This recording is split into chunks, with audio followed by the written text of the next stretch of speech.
At a challenging time in my life, I had an opportunity to apply for a position as an assistant professor teaching law to undergraduate students at an American university. I had just returned to the U.S. from China a couple years before. It was my dream job.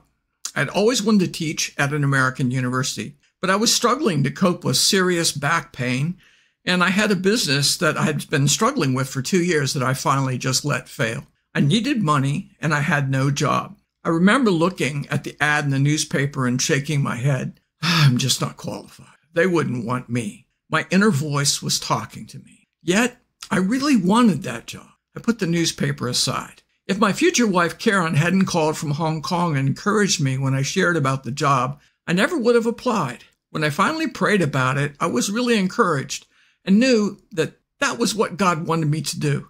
I got that job, and I loved the years that I spent teaching at Slippery Rock University of Pennsylvania. That's a perfect example of a Christian losing sight of his true identity. My failures and limitations had become my identity in my own mind. I was going to disqualify myself. The crazy part was I'd already taught law and business courses at 4 colleges and universities in China for over 2.5 years. Yet, I wasn't even going to apply. Our thoughts can steal our future. Almost everything we say and do begins with a thought, just one thought. As we rehearse a thought and have some experiences, we form beliefs. And those beliefs can keep us from seeing who we really are and God's plans and purposes for our lives. Much of the pain we experience in our lives comes from our beliefs. Our beliefs can be false, but we're reluctant to change them because we actually form beliefs to protect ourselves. We must find our identity in Christ, not in our own thoughts or beliefs. Ephesians 1:11 in the Message Bible says, it's in Christ that we find out who we are and what we're living for.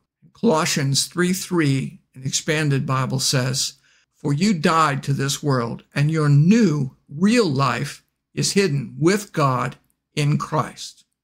Your identity is found only in relationship with Jesus and the Father.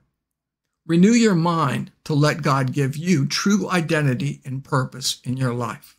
Don't let your thoughts disqualify you. If you enjoyed this, please like, comment, and subscribe. Thank you for listening.